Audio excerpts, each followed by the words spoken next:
Hey, Carrie here. I was actually not planning to do this video today, but I was reminded that I had done kind of a foundational one here uh, recently where I wanted to lay a little bit of a foundation of what it is that I do. And I ended up talking about the subconscious the whole time. And and I said that there would be a part two. And I hadn't come back to that. And so I thought, okay, I'm going to do that right now. So here I am. And there's really so much to cover in all of this. And yet I want to be able to give just tidbits of information because I feel like we usually don't want to sit and listen for a long period of time. So I want to start just here in 30 seconds, maybe a minute, saying that briefly that this journey started for me back in like 2016.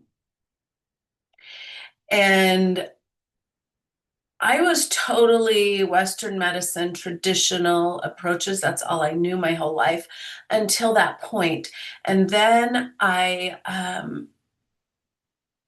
was first actually introduced to the book Feelings Buried Alive Never Die uh, from a from a sister-in-law that was a registered nurse that was struggling with all of a sudden allergies started appearing out of nowhere in her 40s, and she had struggled.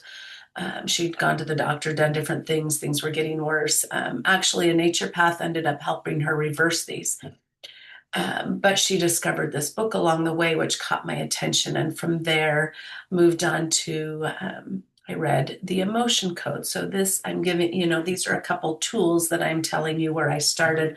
And from there, I've gone to multiple other books and resources and just down the path of certifications and whatnot to get where I am. But what I learned through this process is I don't think I connected the dots. If I went back to like eighth grade science, we learn everything is energy. We learn about atoms and electrons and all of these kinds of things, right? But for some reason, it never had connected in my mind about like us and our physical body and how we are legitimately energy. That's what we are comprised of. And so, even though my hand and my desk and all these things appear solid, they are not. It was this reminder as an adult that it's not. Everything is in motion. Everything has a very specific vibration and frequency. My body is moving um, at this, I don't know if I want to say subatomic level. I feel like I'm using the wrong terminology there. But, if you go to put it, my hand under a very powerful microscope and magnify it to a deep level, you be able to see all this empty space and be able to see um, just the movement that's going on. Anyway, so I was reminded of this, and in that, I also learned something that was not aware of before. When I started this process about a decade ago, I was learning about how everything has a very specific vibration and frequency. And so, everything is resonating at this certain vibration and frequency, my desk, my body, right? But this includes things like colors. So, it's the physical things that we see and it's the colors, but it's also thoughts and emotions. Um, it, it's the tangible and the intangible. It includes all those subtle things. We have what's called an aura.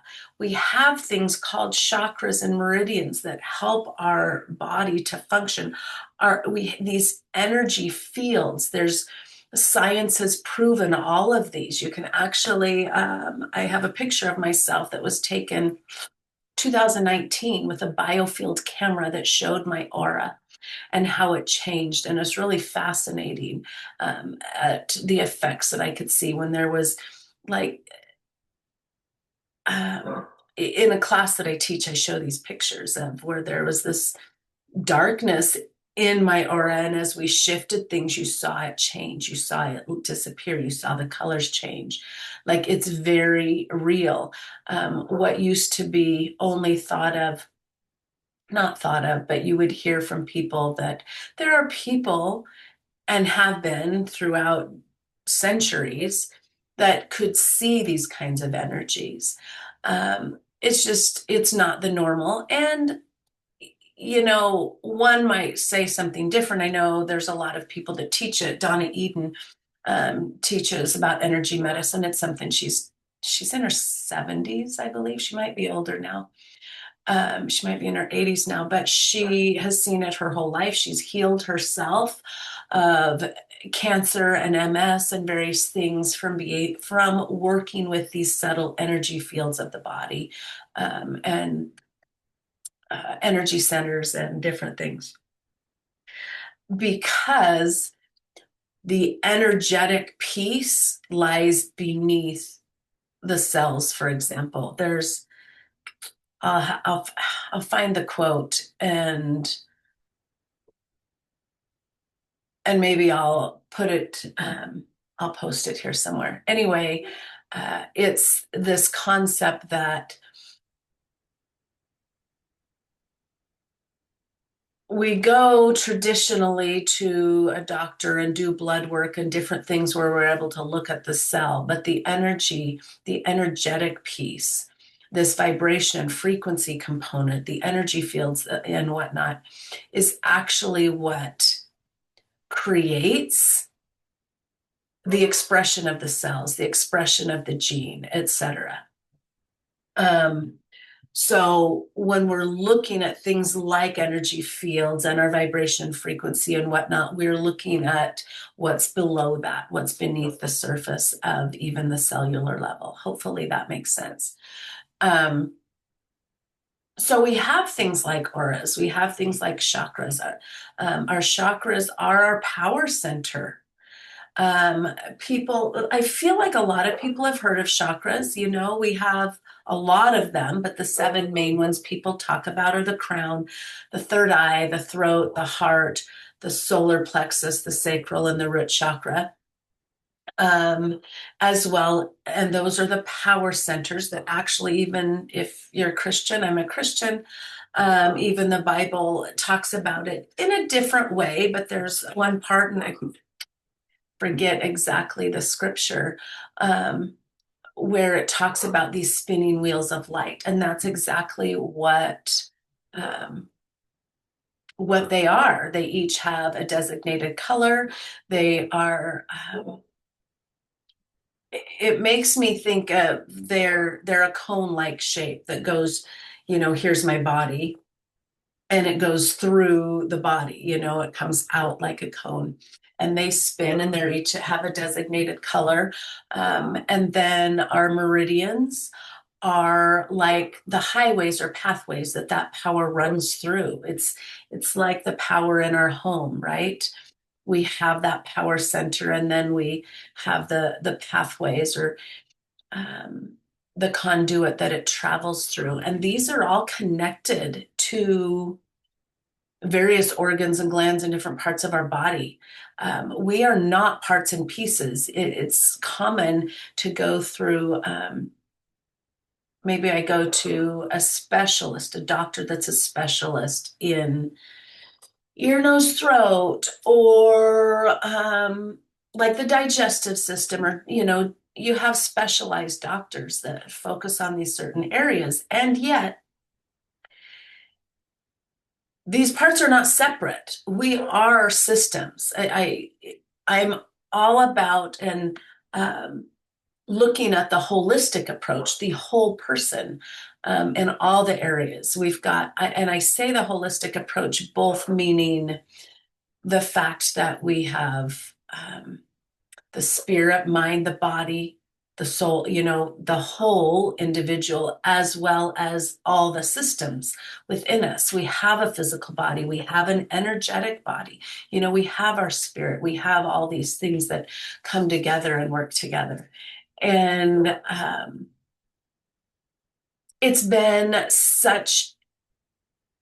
Oh, and with that systems, I have a conversation with a family member, for example, just a few months ago, um, who needed to have a tooth pulled. And we were talking about this and how conventional dentistry works and whatever, thinking that you can just pull a tooth and it's no big deal, not realizing that your tooth is actually connected. There's a connection to a specific meridian, connection to glands, connection to different parts in the body. You could have a toothache and the pain not be coming from the tooth at all. It could be coming from a specific organ or gland within the body. It could be coming from an imbalance within the meridian line. And when I say meridian, we're talking about a pathway, right? We have a gallbladder meridian and a stomach meridian and a heart meridian and a spleen meridian and a liver meridian and all these different, a governing meridian that actually flows from the inside, the back of the inside of our mouth over our head down to our tailbone.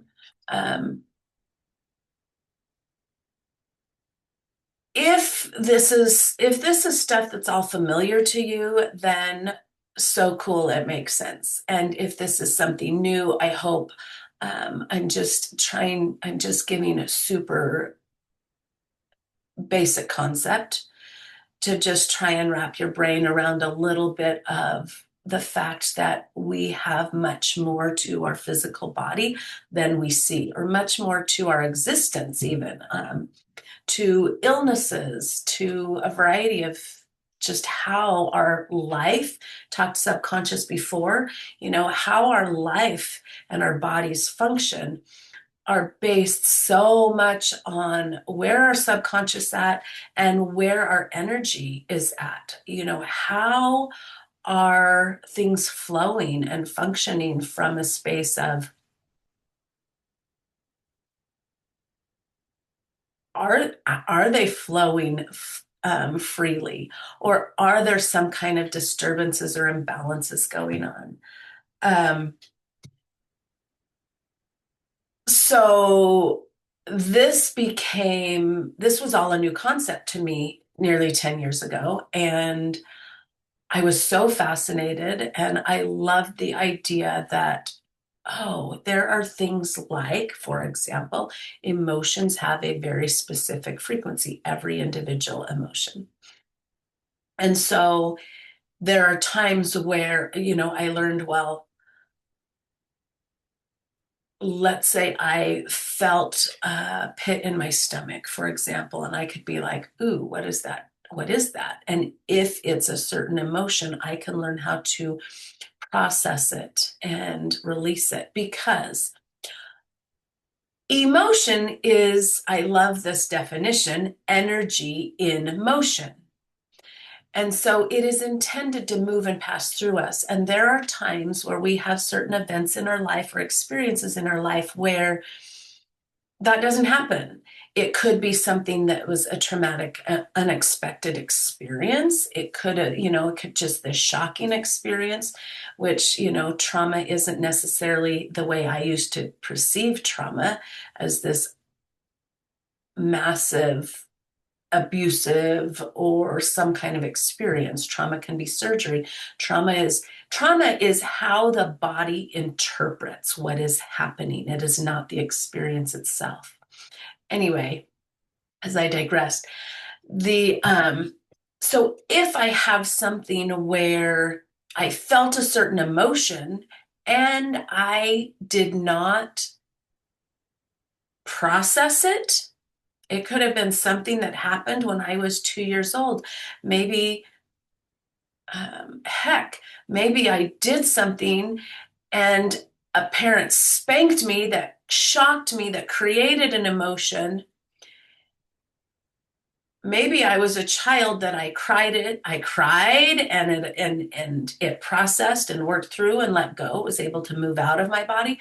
Maybe it wasn't. Maybe it was a shock and it just got stuck and stored somewhere in my body. That frequency of shock or fear or whatever the emotion was that I felt at that time, um, got stored. It could have got stored in my gut or my heart or my nervous system or whatever.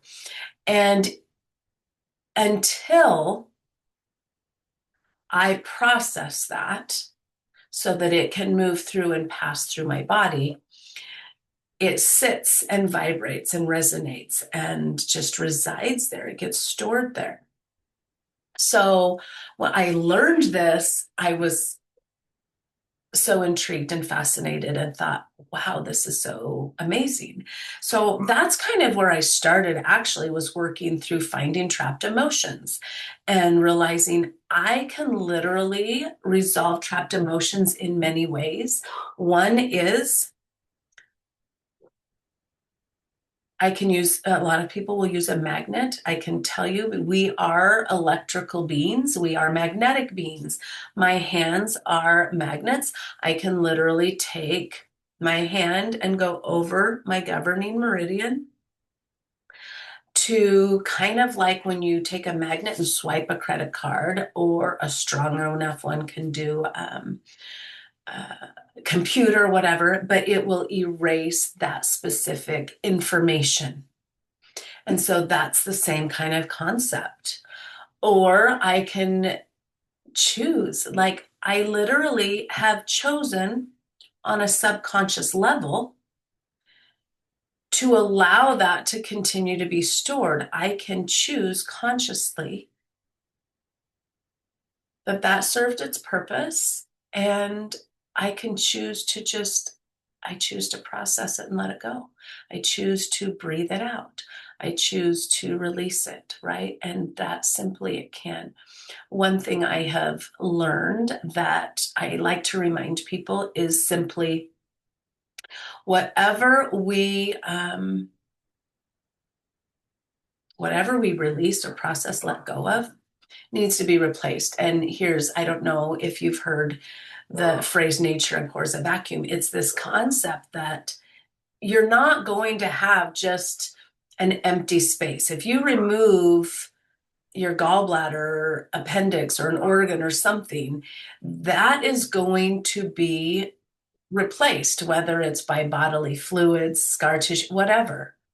That's the way, that's just the way of the universe.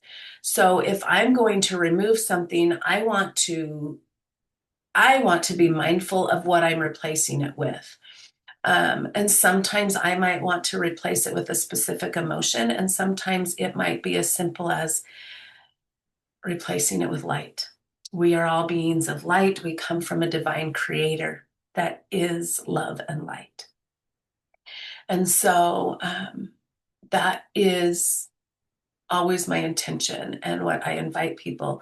And if this is something that's new to you, I would invite you to kind of, this is something that you could play with and practice and notice if there's any emotions or things that you feel like. And the last one I talked about triggers and things that we can do. We can change the assigned meaning to things and how um,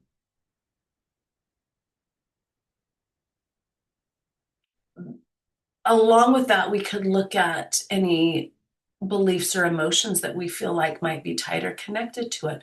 We can choose to process that, allow our body to release it and let it go. We don't have to hold on to things. And that's the thing, is in a lot of ways people find, and what I have found is things like inflammation and stomach issues and so many chronic illnesses or forms of dis-ease in general, chronic or not, comes simply from us holding things within our body or our space that is creating some sort of imbalance or disturbance within the flow and functionality of how we are designed to be at that at our highest state. Hopefully that all makes sense. So I'm going to go ahead and wrap this up. I guess I first wanted to create this foundation and idea that yes, we are energetic and vibrational electrical beings. We are beings of light. And there are so many frequencies that resonate very high. You've got love and gratitude and some of these that resonate at very high frequencies. And you have things such as guilt and shame that resonate very low frequencies. And when you consider when you're feeling depressed, for example, how does your physical body feel? Versus when you're feeling love and grateful and you feel like you have more energy and vitality, right? It's a good way, when you start to really pay attention to how is my body feeling? I'm feeling slow and sluggish and what's going on. And some things that we can do is, here's where people talk about physical exercise is when you tap into the physiology is the fastest way to change your energetic state. And at the same time, if there's something else going on in there, I would also work on that as well, so that changing that energetic state isn't temporary, because it we have the ebbs and flows. But also we want to be able to resolve both, right? It's kind of like, if you go to a chiropractor, for example, your bones have been pushed out of alignment. Sometimes it's a simple accident, but you find that it might be the muscles are pulling one way or the other that pulls um, muscles, tendons, ligaments, whatever. But the muscles, they pull the bones out of alignment. Could be chemical stresses, it could be an injury, it also can be emotional stressors. There's a variety of things that can create this disturbance. But if you've got all this emotional stress going on in the muscle, you go to the chiropractor can put the spine and the bones back in alignment, which is wonderful. We want that. And how well is it going to stay if I haven't also resolved the emotional piece or the chemical piece, the other pieces of it? Does that hope? Hopefully that makes sense. So this is one of those things where I'm like, these work great together.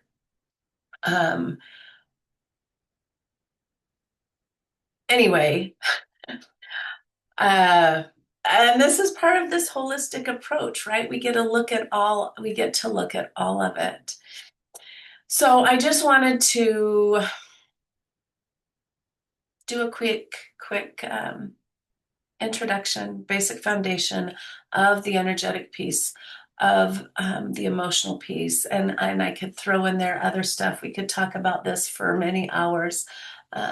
Just subconscious beliefs and programming and stories that we tell ourselves, and all these things that they have effect on the choices that we make throughout our daily life, on how we respond and interact with people. And these things also resonate within our body that can create physical conditions as well.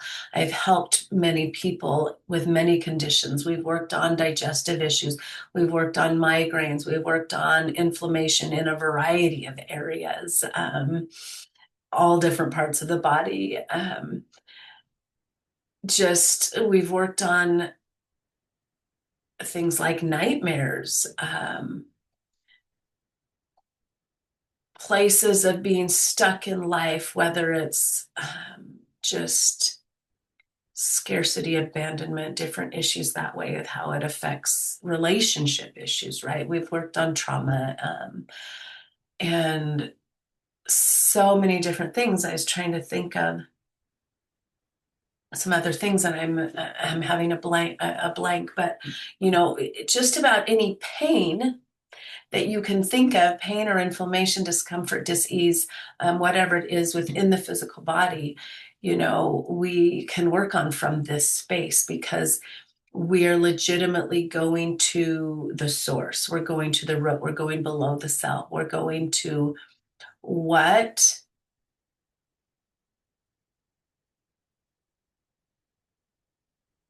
contributes. Um, what's the word I'm looking for? What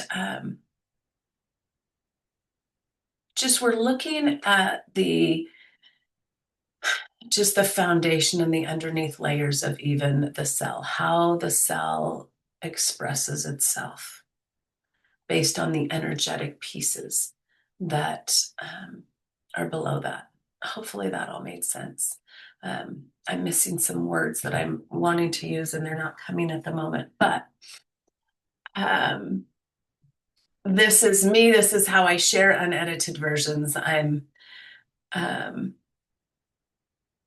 choose not to choose not to edit. Here it is.